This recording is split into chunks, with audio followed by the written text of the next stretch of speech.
So the thing about sharing and trying is that there's a lot of things that keep us from trying. What I like about people coming on and sharing their stories is that it helps create the ideas of what people can try. How much of your life are you designing the perfect plan instead of actually trying to do the thing you care about? As a proven leader, coach, or consultant, you've probably had a lot of success at having the answers, managing the risk, and getting it right the first time. But as your career has grown, the stakes have increased and you're worried about committing the wrong move. And that's the trap. While you're overthinking, you're risking burnout and the feeling of being stuck. Welcome to What Do You Know to Be True, where we have conversations with people who are becoming more of their possible selves, one right next step at a time. I'm Roger Kastner, and I've spent over 25 years working with leaders and teams to co-create the strategies that bring clarity, possibility, and humanity back into their lives and the workplace. In this conversation, I sit down with Wynne Leon, and we talk about her superpower of being a good trier. As the CEO of her own consulting company, an amateur mountain climber, and the host of the How to Share podcast, Wynne demonstrates the courage it takes to boldly try new things. She shares 3 principles that she follows that will make you more confident in trying new things too. If you're ready, let's dive in. Hey, Wynne, thank you for joining me today. I'm grateful that we are together today. Roger, it's so good to see you. I know that we live just like 5 miles apart, and we met because we had a podcast guest in common who lives in Copenhagen. So, so nice for people to bring us together. We are making this world smaller, whether it's our zip code or whether it's the whole globe. Mm-hmm. I'm excited to learn more about your superpower of being a very good trier. But before we get there, I know you to be the CEO of Avativa, a collaboration software and implementation consulting firm, and you're the host of the How to Share podcast. Before we get too far, what else is important for us to know about you? Thank you for having me on. As I said, it's so nice to meet you, my neighbor and friend in the podcasting world. You're right. I've spent a whole lifetime, working on collaboration, but it sort of ties into that story of why I'm a good trier. Even that, as I'm a computer consultant by job description, I graduated from the University of Washington with my degree in electrical engineering. And I landed a job at the designing the computer network at our city's electric utility. And, this was when, company access, corporate access to the internet was brand new. And so I would, design something, and then the communications people would install it. And then if there was a problem, I would troubleshoot it. And what I found was I had a knack for troubleshooting. So I started teaching a troubleshooting course. And it's based around a simple but hard to do philosophy that you have to try one thing at a time and document it. Why is that so hard? Because it's a little like getting lost in the woods. You take one turn and then another turn, and pretty soon you're hopelessly lost unless you left a Hansel and Gretel trail along the way, right? Well, we do the same thing with troubleshooting. We change one setting and then another, and we get that feeling of panic. But what you need to do is change one thing at a time and write down what it was.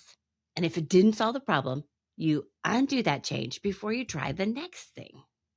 This works on several levels. It keeps that panic from overtaking you. You keep that panic that's, I'm never going to fix this.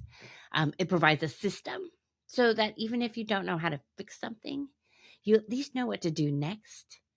And when you fix it, you know why, and you can learn.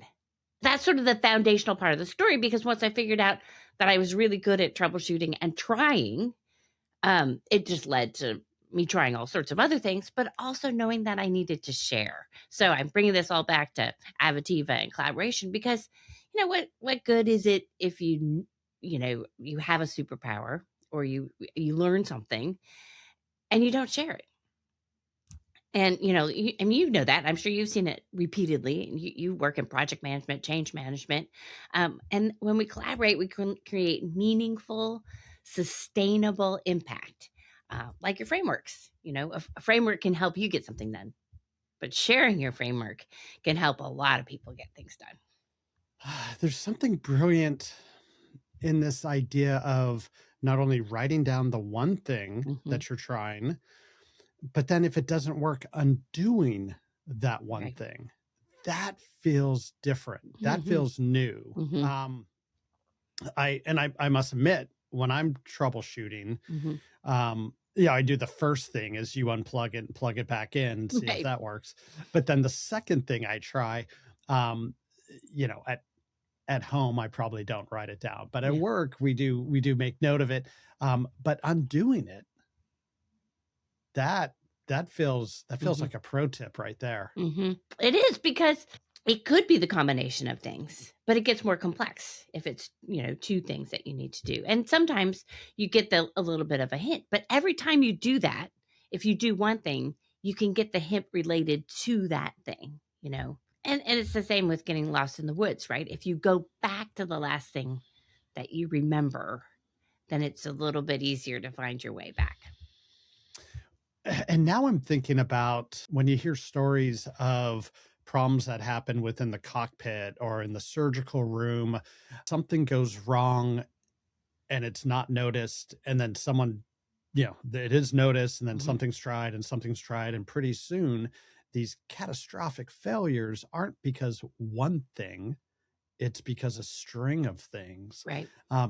That's coming up for me in this description Mhm. of try one thing, undo that thing. My, you know, can you do that in a cockpit? Can you do that when you're operating on someone? There might be a little bit, more complexity Mhm. there, but as Mhm. something that you and I were talking about before we hit the record button around simplicity Mhm. of trying to keep things simple, especially when most times we're dealing in complexity. So, how do Mhm. we not add to the complexity? Right. That's what I'm taking from this tip. Right. And I think the other thing that I learned in troubleshooting it in any realm is that it's that system approach. It's that keeping the panic at a bay because when we start to create those I'm going to change and change and change, we start to feel unfounded and we start to feel nervous about it. Will I ever have the system back that the way that I wanted it in the first place, or the way that it was? We just build on our own panic. So taking the time to undo it almost is a pause. Oh, that's so good. Yeah. From the project management days, I'm remembering something that I would do if everyone was freaking out. Obviously, a Hmm. great time for me not to freak out, Hmm. for me to, try to be calm for everyone else. Right. And the converse is true. If no one was freaking out, that's the time for me to like Oh throw on the yeah. risk management hat and start like, okay, what's about to hit Yeah. us, or what's going wrong that we're not aware of just yet. So that's such an interesting observation that sometimes, that panic does help us in or not even panic as you were describing, but that energy of, okay, do we need to add a little freak out energy is I mean, that is putting energy into the system.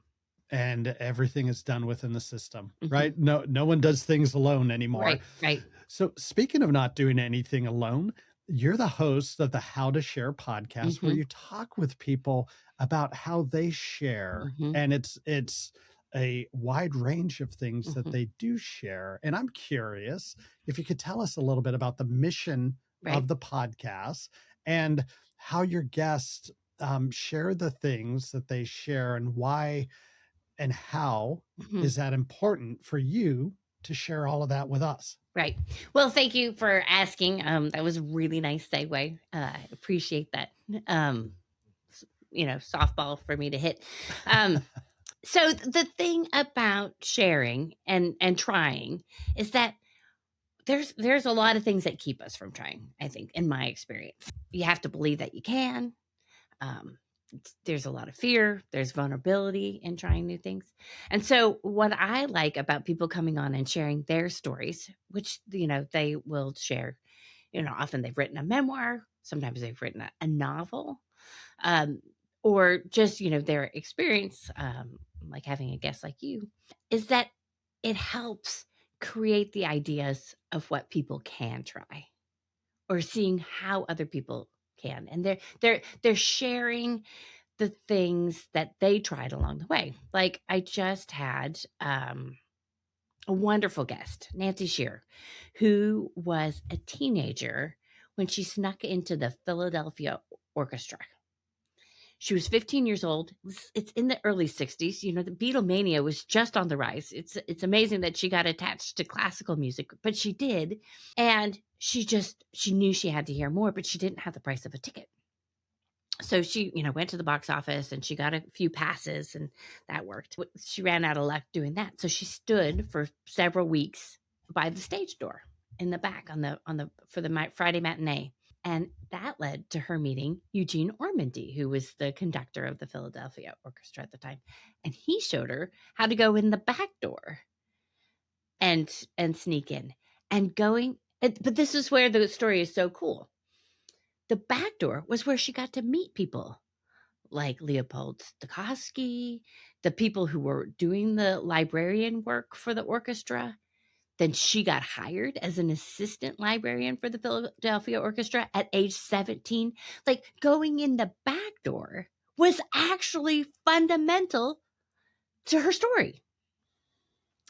And when I hear stories like that of how people have tried things and how people have navigated their paths, it just inspires me. And I know it inspires all my listeners because you get to see what somebody else tried.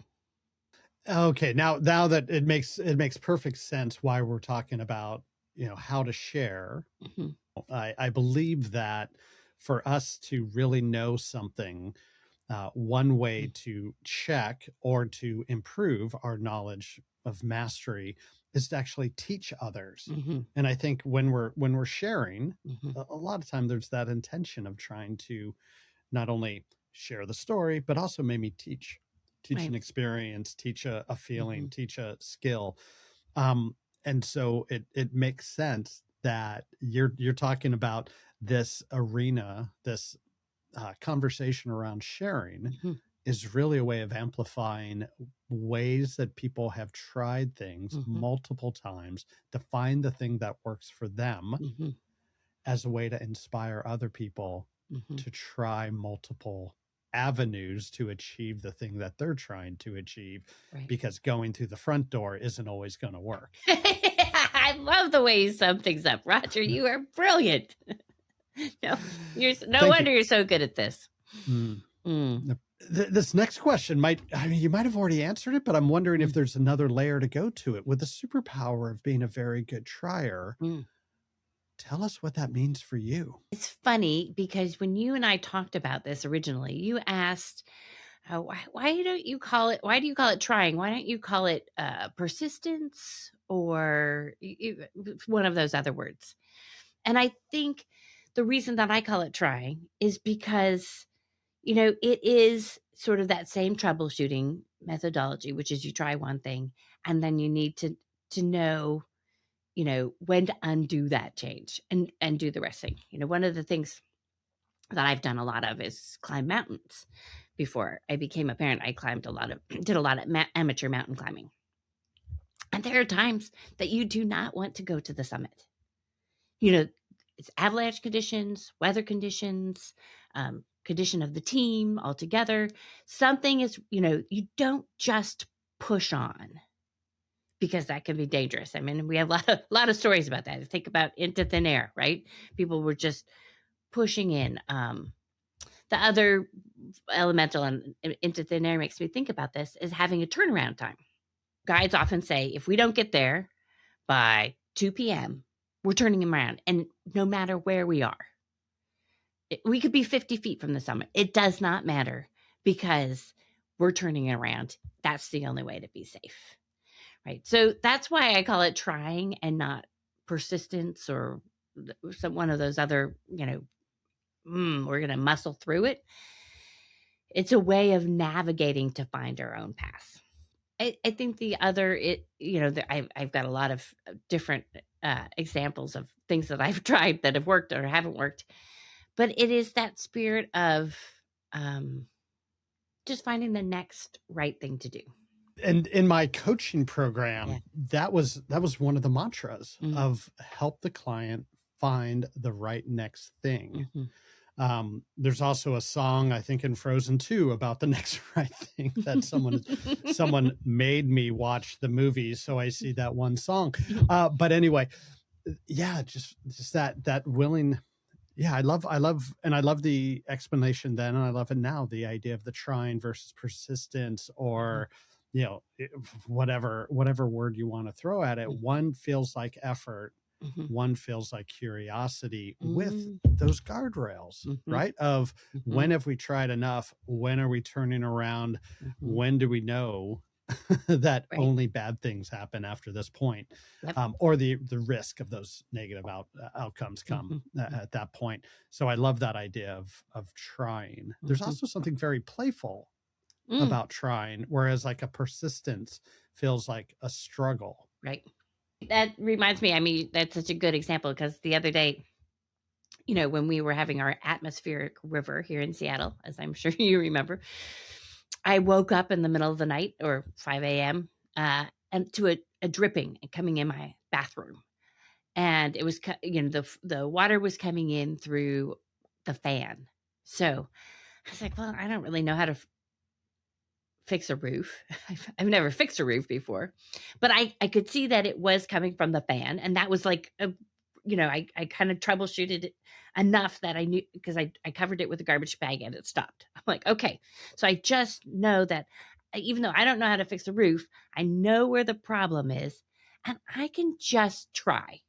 I can just try go to the store, see if I can find something that I can, caulk around the vent, and I can just try. I'm not gonna hurt anything, and so there is that playful sense of it. I can just try this thing, and if not, then I can call a professional. I'm having a conversation with a friend recently around permission Hmm. and giving ourselves permission to try things. And she has identified that, in her observation, younger generations are less likely Mhm.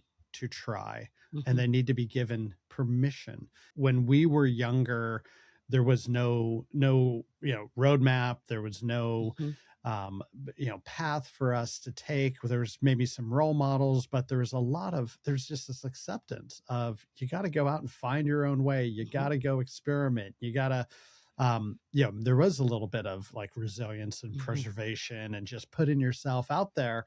Yeah, as she was saying this, I'm listening and I'm thinking about my own kids and thinking, yeah, there is a little bit more of, a little bit of a fear of trying Mhm. things, Mhm. fear of, it made me wandering a little further away from the tribe. And Right. I'm wondering, as a parent of the younger generation, what did I Mhm. do to contribute?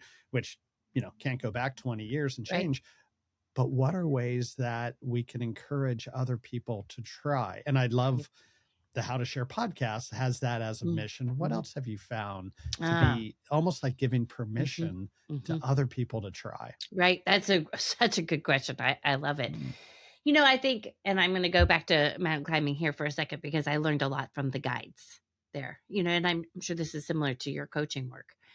But one of the things there are a couple things that they did to help people climb the mountain. They were really good at assessing people's states, physical and mental states. They could help. They could kind of tell whether you just needed a nudge or whether you needed to go back. One of my favorite stories was I did a 5-day expedition on Mount Rainier, and one of the clients on the climb, we were all packing our gear bags up, and it was 5 days. We had heavy backpacks, 55-pound backpacks, and he was nowhere to be found. And he wanders back in wearing denim shorts, which are sort of a hard thing to wear on a mountain climb, eating a chili dog. And he said his mission was to experience the most painful experience of his life. And I was like, "Oh gosh, you could kinda tell that's not gonna go very well." And, it was a 5-day climb. He made it 3 hours.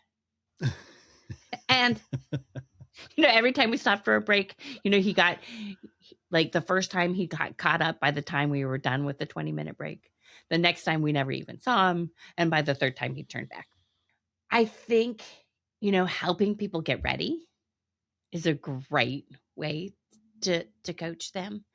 The other thing is identifying what are objective risks versus subjective risks. So if you're on a mountain, there are the objective risks are, is there a lot of ice fall in an area? Is the weather um, pattern coming in? There are, what are the states of the wands, the ladders over crevasses? We can identify these risks and deal with them. The subjective risks are more, harder to, you can't see in advance. Is somebody going to fall? And then you're going to have to deal with it. And if you can classify and coach people through and guide people through what are your objective risks, what are your subjective risks, how have you prepared, then you can break down the steps into easier to digest bits. And that's how you can help them through. That's awesome. Yeah, breaking it down. It's like the old, how do you eat the grande burrito one bite at a time? Right. Yeah, and just breaking it down to smaller chunks. Mm-hmm. And then, and doing that with the risk as well of, being able to discern, what's within our control and what's outside of our control, and those things outside of our control, how much, probability and impact, and we can geek out on the risk management side. Right. But yeah, probably seeing someone up on the mountain in jean shorts and a chili dog, probably like, yeah, you're probably better at the gorge listening to Dave Matthews Band than That's right. That's trying right. to climb this thing. But what I love about that example was that they walked him back to the lodge. And that's what was really good about, I think, about what we can do for each other as humans is to say, you didn't make it this time, and I'm going to walk you back. And I'm going to keep you company, because that's okay that you didn't make it on this try. And I think our experience in doing that for others determines whether they'll try again. Oh, and I love that sentence of, you didn't make it on this try. You could have stopped it. You didn't make it. Right. It's like the difference between no and not yet.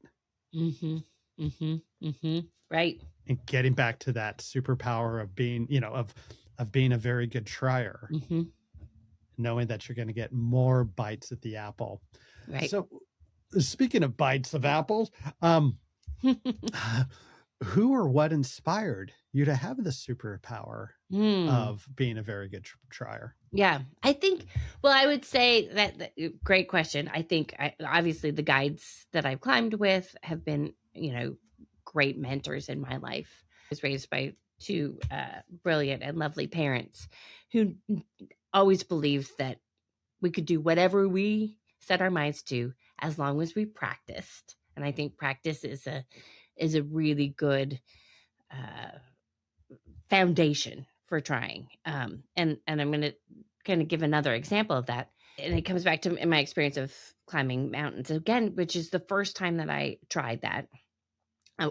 We climbed to Camp Muir, which is at 10,000 feet. Of course, the top is at 14,000 feet. And then a snowstorm came in. So we couldn't leave Camp Muir while it was snowing, and there was some lightning involved. So instead of leaving at midnight for the summit, we weren't ready to leave until 6 a.m. And the lead guide came in and said, if you want to try to get to the summit, and we're going to have to go twice as fast in fresh snow, then get your gear together. So my friends and I got our stuff together, and we made it to 11,000 feet before we quit. I think out of the 24 climbers on that, only 3 made it to the top, because we were going twice as fast.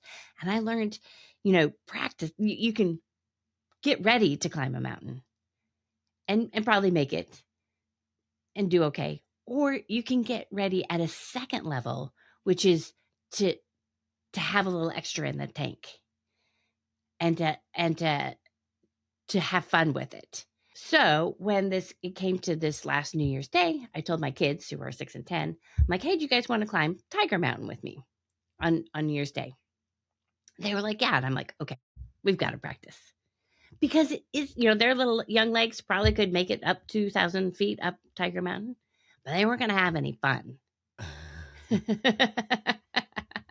Right? Yeah. Unless you practice. So I think that that's another, great story about, you know, how to keep trying is to create that foundation and help others create that foundation to have a little more in the tank. Have you climbed Rainier? No, I haven't.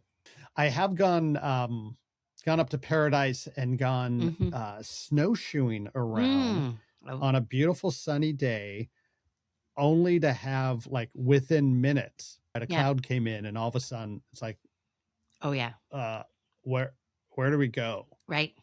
And there was a little bit of panic, Yeah. but have not climbed Yeah. Rainier. Yeah. I once I don't know if this story is true, but I'm not gonna let truth get in the way of a good story. I was reading a book when we first moved here. I was reading a book about Rainier, Mm. and it was a fascinating book. I forget the name of the title, but it talks about a conversation between John Muir Mhm. and Teddy Roosevelt. And Hmm. I believe they had this conversation at the summit of Rainier. Hmm. Again, that's the part I don't know if it's true. Right. But um, one of them was talking about being at the summit, and the other one said, "I think there's a lot more joy to be had at the bottom of this mountain than the top." Hmm. And that's kind of stuck with me around like I've done hard things. Mhm. My equivalent was running marathons and Oh, qualifying for the God. Boston Yes. Marathon, which Oh, wow. yeah, there was like 5 attempts and one qualifying run to make it happen. But each of those qualifiers was that experience Right. of, okay, not today, Right. but maybe next time. Right, right. And that practice to get your level up to the next. I mean, each one adds, nothing is wasted. Uh, if we have that perspective. Yeah. When what do you know to be true about being a very good trier? I love the name of your podcast because it's what you know to be true. It's not what you think to be true. It's what you know. Yeah. And Yeah, and that it's not even what is true. right, right. It's such a that complexity of the question is and the way that you phrase it is so good. That trying is fundamental to growing. And we never Mhm. stop. Well, that's a choice, isn't it? Mhm.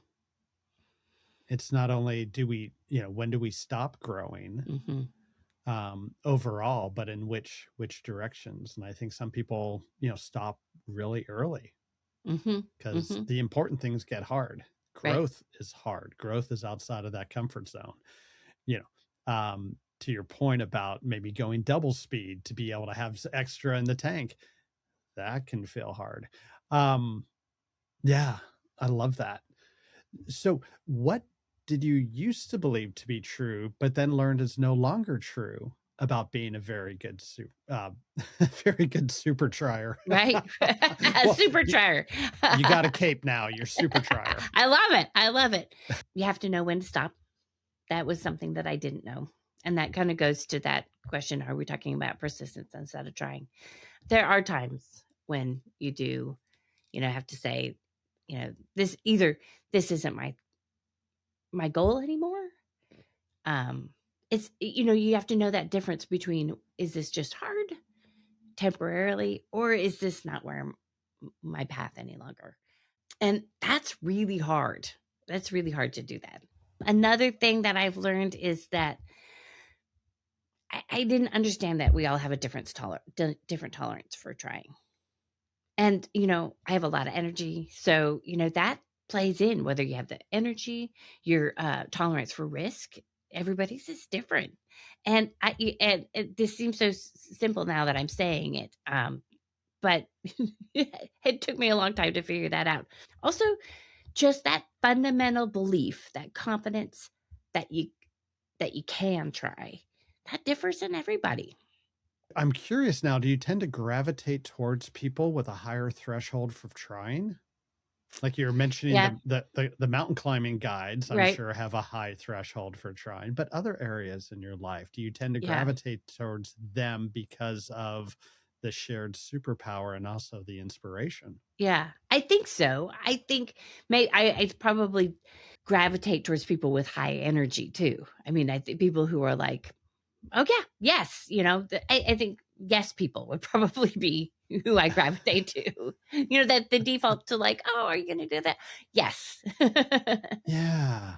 Yeah, that willingness to try Mhm, mhm, and not be held down by real or, imaginary mhm, boundaries and mhm, borders. mhm, Interesting. mhm. So what's next for you in your superpower of being a very good trier? Oh gosh, that's such a good question. I just went to my daughter is gonna go to middle school next year, and so we went to a middle school open house last night, and that opened my eyes of this is sort of the next phase of parenting. You know, they get out of that safe little cocoon of elementary school, and our journey as parents, as well know, changes so much over a lifetime of what we need to do for them, what we need to allow them to do, and as you said, trying is we try different things and then we look back and see how did I screw that up. I guess I'm taking the long way. I'm taking the the scenic route to, I got to keep figuring out how to grow and let those people around me grow, um, and coach young people in trying their next Mm. thing. When our kids were about that age, Mhm. someone recommended to me a book called Staying Connected with Your Teenager. Mm. And it uses the analogy of up until the time they hit puberty, Mhm. you are their manager. Mm. Once they hit puberty, you are now you hope to be their trusted advisor Mhm. because they will go and seek opinions and advice from a lot of different sources. Mhm. Mhm. And so this talks about how to make that shift Right. from, again, organizing the play dates. They come home to school from school and Mm. you have that long conversation about what happened, and Mhm. you could provide some advice and they're going to, likely go Right. do it. To they come home and you ask how the day was and it's like, okay, and then you hear the door shut. um so Yeah. it like little tips in that book were beautiful about like when your kid goes out on a Friday night at 7 a.m. and then they or 7 p.m. and they come home at whatever time they have to come home. That's a time for you to take a nap, Mhm. because when they come back, they're going to be used to talking at a Mhm. million miles an hour with their friends, and Mm. they're probably going to still want to talk. That's the time to be able to ask them questions and learn how Oh, things went right. and hear.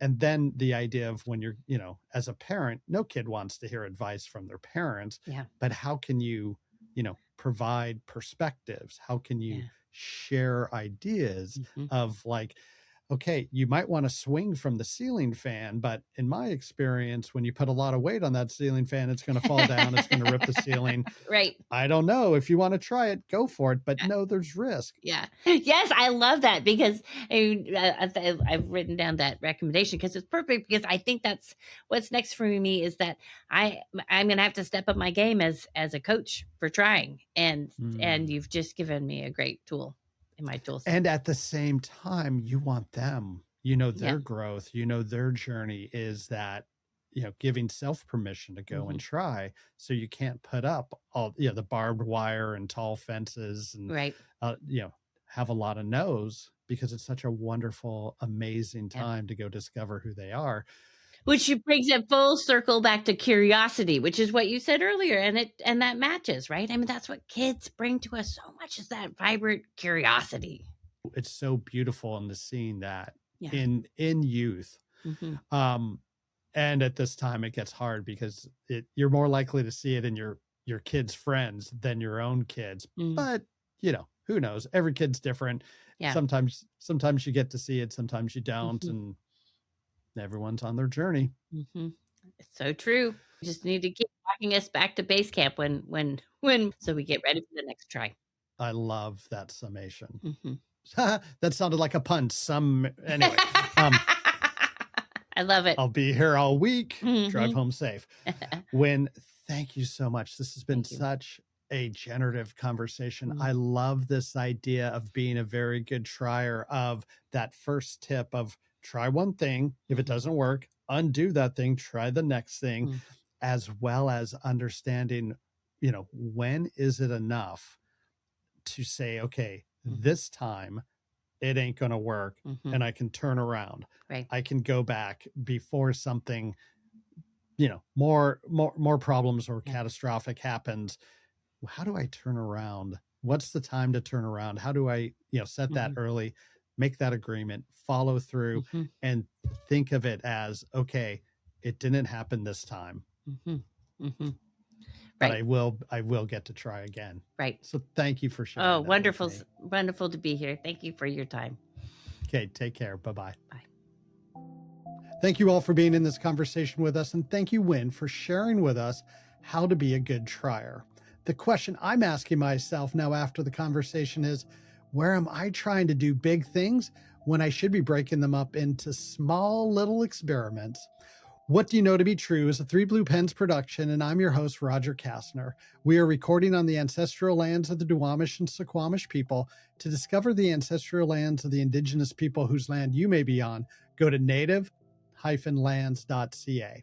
Okay, be well, my friends, and love you. Mean it.